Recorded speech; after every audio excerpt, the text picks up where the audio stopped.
Well, good morning. Welcome to our morning Bible class. We are in the book of Matthew, and we're continuing to look at the very first chapter. Last week we did an overview. We'll discuss a little bit of that in a minute. But before we get a little further in it, oh, by the way, I do have the comments up, so I can interact with you. If you have any comments, love it. Let me know you're out there. I love that too, to know we are engaging in the class and learning. So before we continue, let's go ahead and have a quick word of prayer.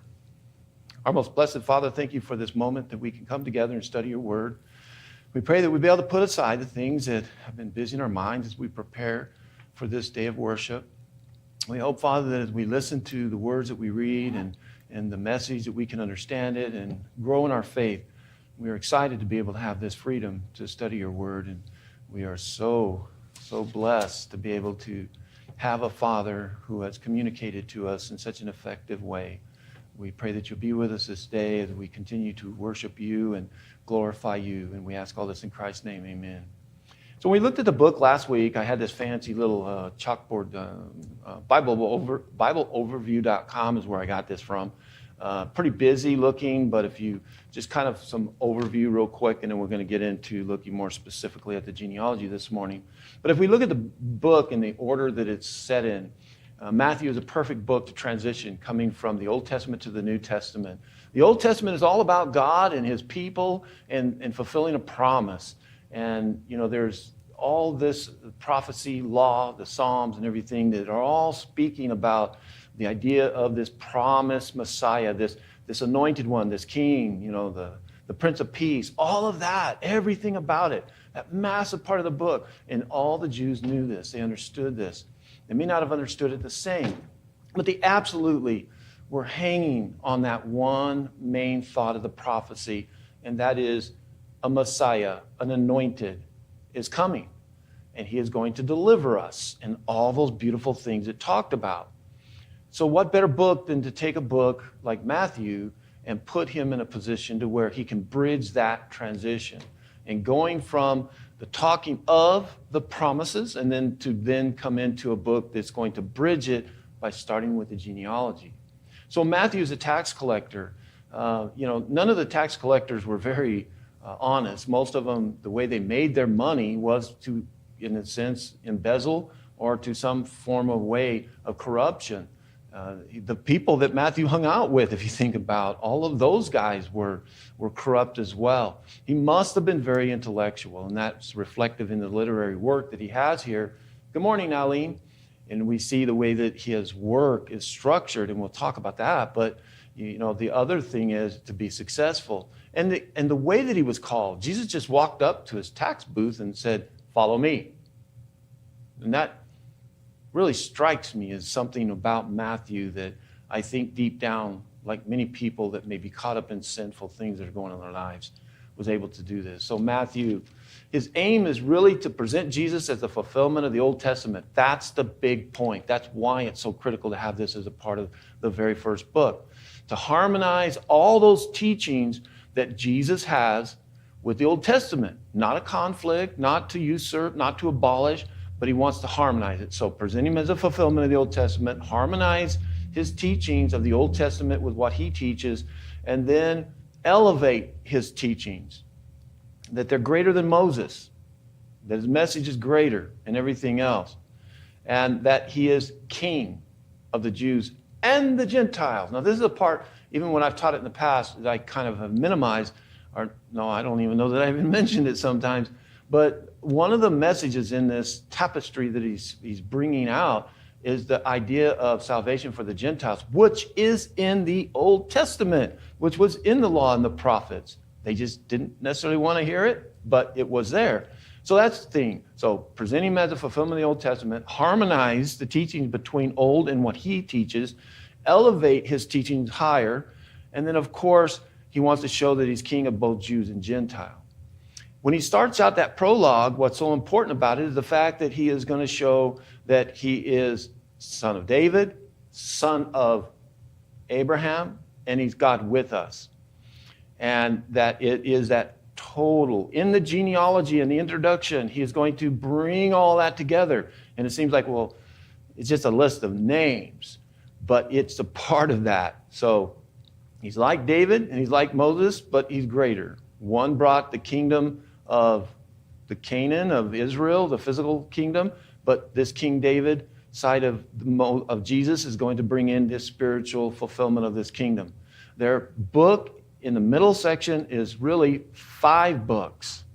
5 books that start out with basically a set of teachings that accumulate at the end to one focal point and hinge point. So, you'll find, and if you can see it on there, you have chapters starting with 1, God endorsing Jesus, all the way over, and then Sermon on the Mount, Sins of 12, Parable about the Kingdom.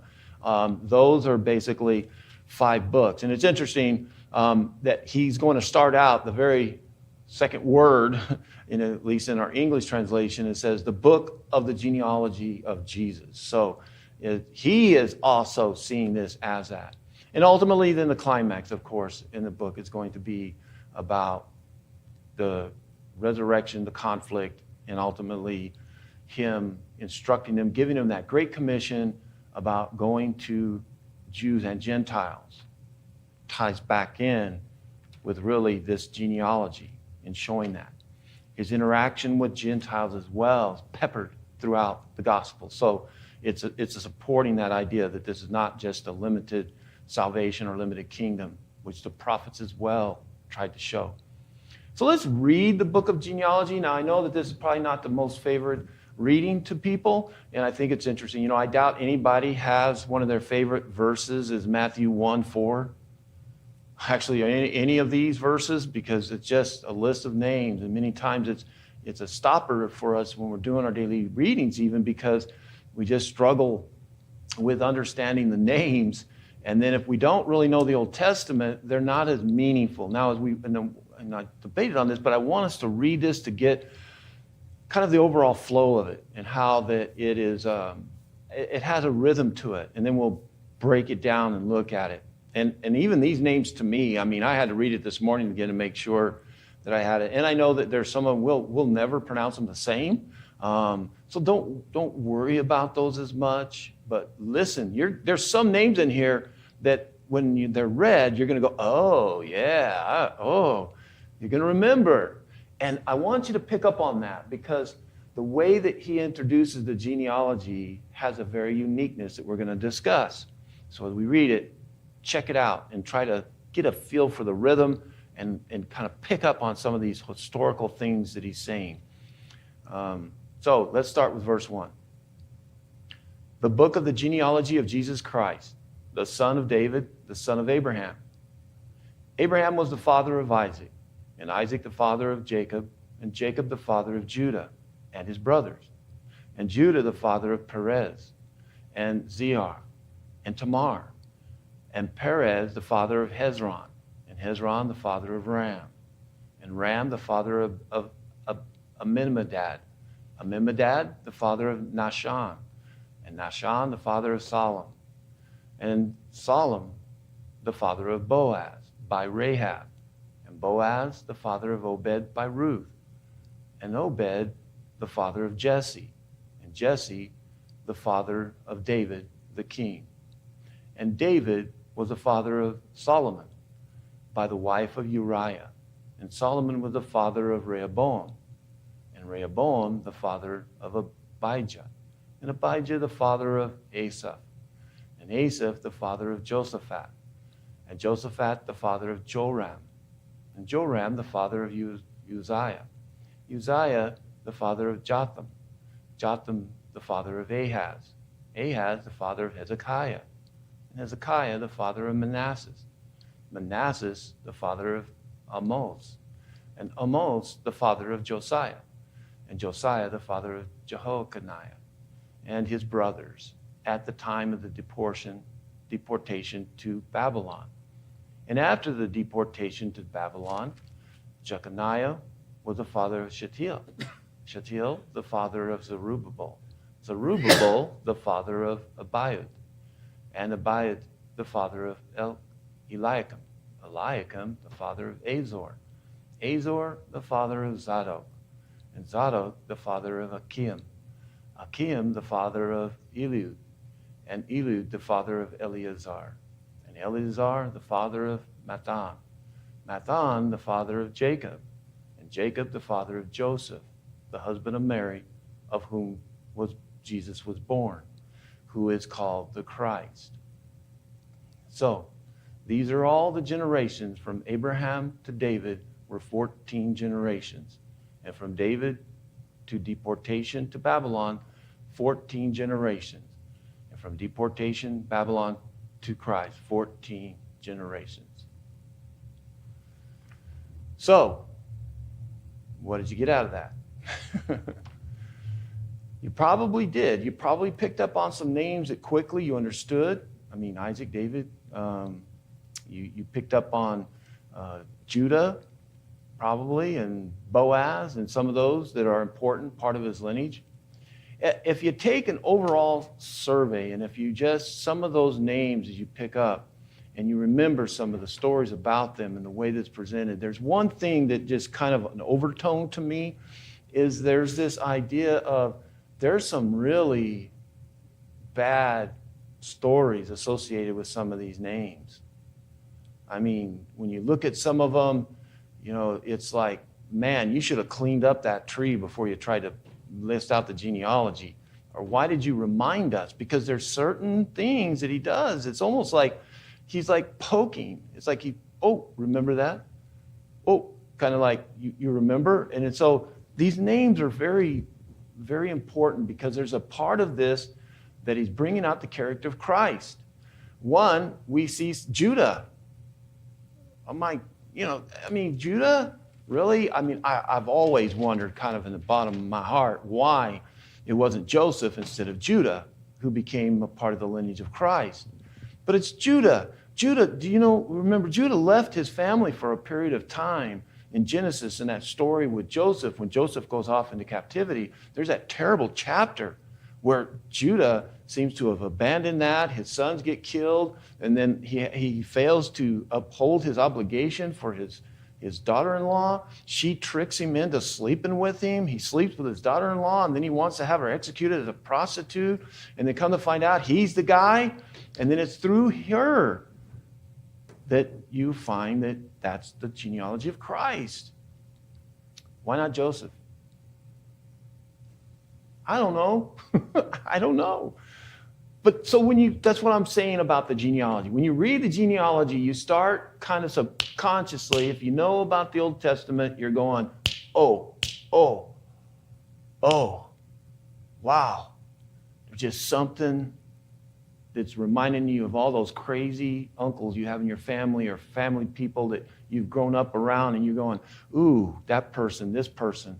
So what does that say? To me, it talks about that Jesus' historical genealogy is just as frail and fractured as ours. His source from the human side is just as frail and fractured as ours. And that he was able to use these people with all their frailties and problems to still fulfill his plan. And that's, when you look at Judah, you look at some of these, you wonder about that. And then you take a look at the idea of others in this list. And so that's kind of the impression that, one read when I went through was this idea of all these very imperfect people, but yet God was able to use them to still fulfill. Now, the other thing is, you notice it says right at the last verse, the idea that this is divided up very importantly. Now, let's speak for a moment about when we talk about genealogy. Genealogy to the Jews was foundational to their society. It's kind of like having, the national records for birth certificates in a state. I mean, to be able to go down and to get it. Today, people are fascinated, aren't they, by the genealogies, to some fault, and some are pretty cool. But they bring out, and so but it's different. To us, it's entertaining, it's enlightening, and it's kind of interesting to find out where you're from.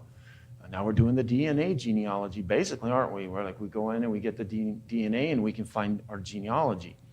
But this was not written, these were not all just written down. This was something to where the Jewish male especially could recite his genealogy going all the way back to Abraham? How many people could do that today? Go back, that number of generations and remember all your fathers, especially the male side.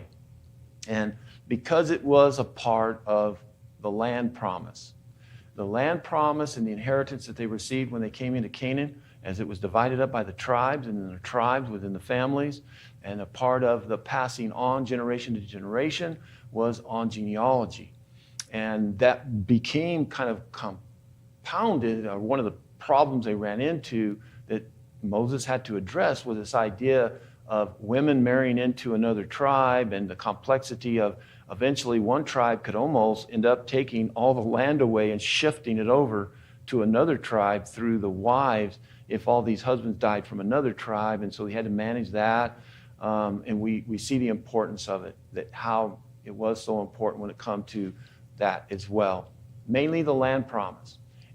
So you had to have a tribe. You had to know what tribe you're from in order to be able to then gain that. Now, after the captivity, especially the Babylonian captivity, not so much important when it came to land, because the only one that really came back was Judah. So then it would be within the families, but they were all from the same tribe. So now it would be more not as important like it would be before. If you were from Ephraim or Manasseh, or you were from another tribe, you'd say, wait, this is mine. But there was, it still did continue because of the priesthood. If you'll recall, when they came back from captivity in the book of Ezra, one of the things in trying to reestablish the temple was reestablishing the Aaronic priesthood. And the ritualistics and the Mosaic law very specifically said in order to be a priest at all, to serve in the temple, you had to be what? Descendant of Aaron. So they had to be able to go all the way back to Aaron. And so that was a problem when they came out of captivity because they had been scattered and lived 70 years, and who cared? And there were generations, kids grew up that a lot of them didn't really care and know the significance of being a Levite or not.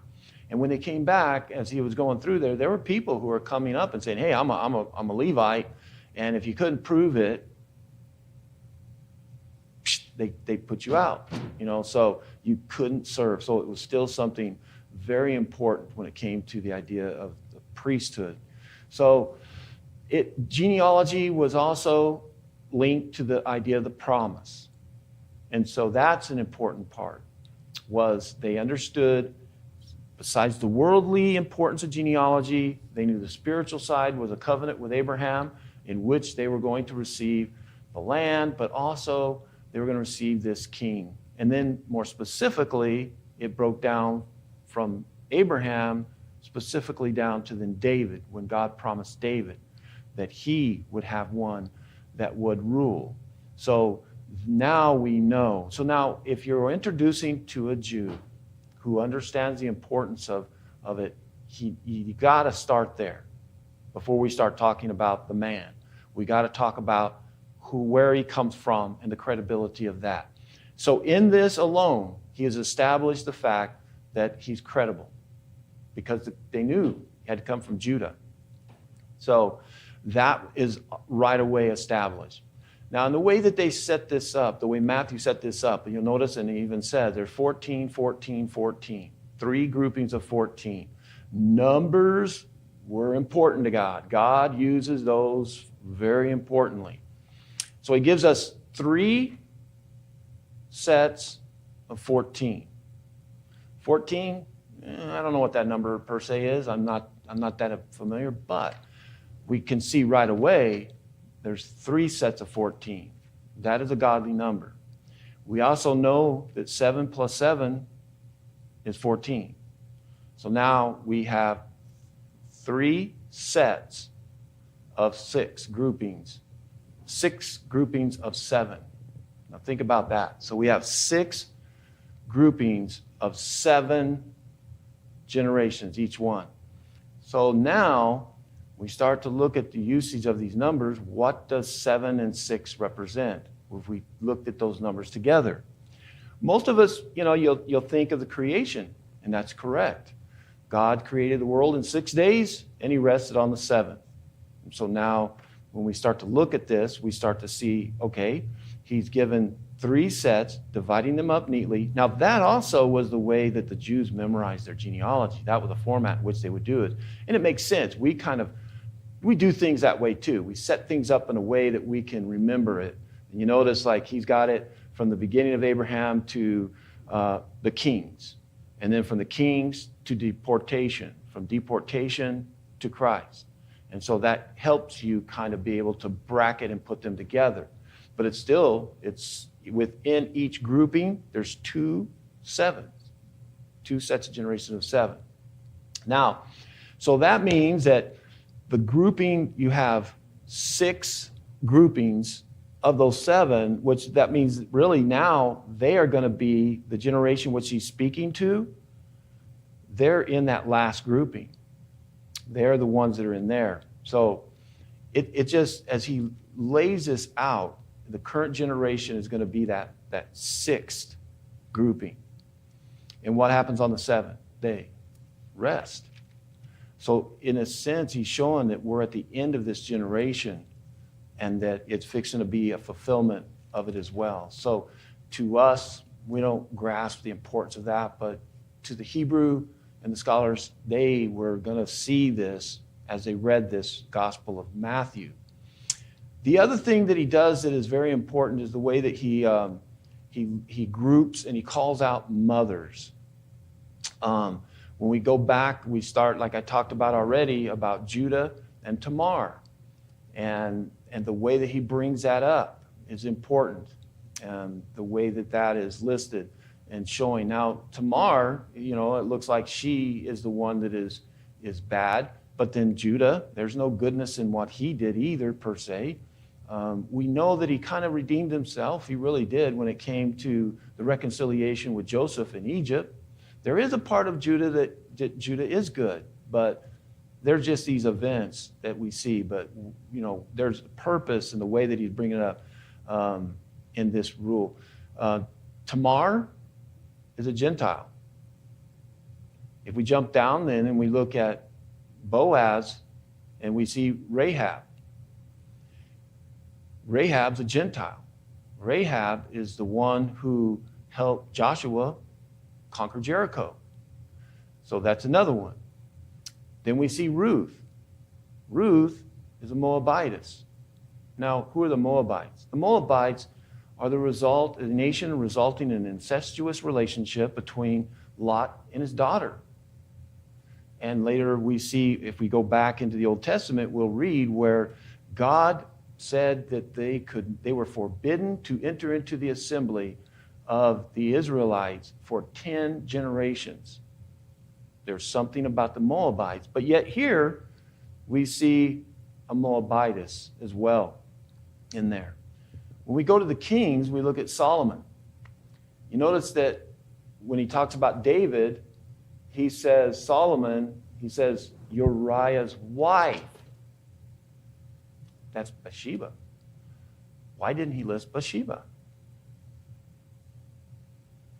He's got a rhythm going. Think about it. He's listed Tamar. He didn't mention the event.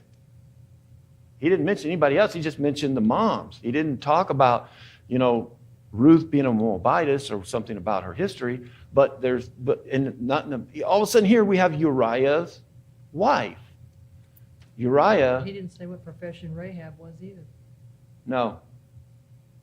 It just mentions the wives, right? And you think he's got a good role, and then you think that right there that should be Bathsheba, right?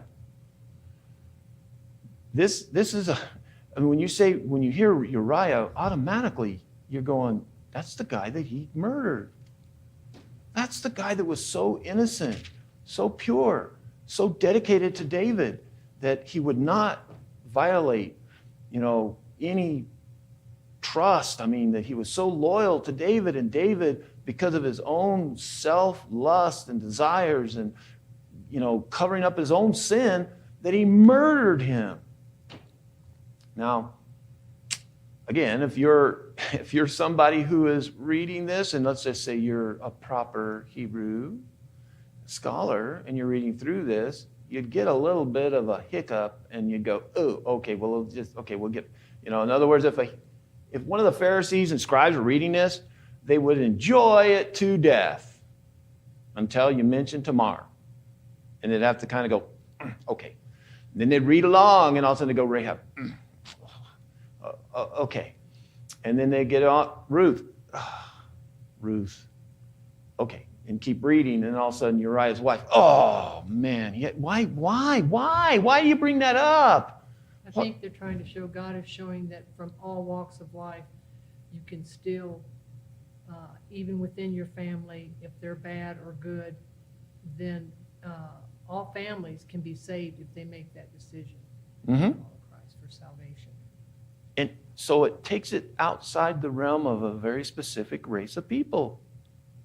What you're saying is perfect, because God is not the God of just the Jew. God is God of all. And so that's what I'm saying. To the mind of the proper Hebrew scholar, he would erase those.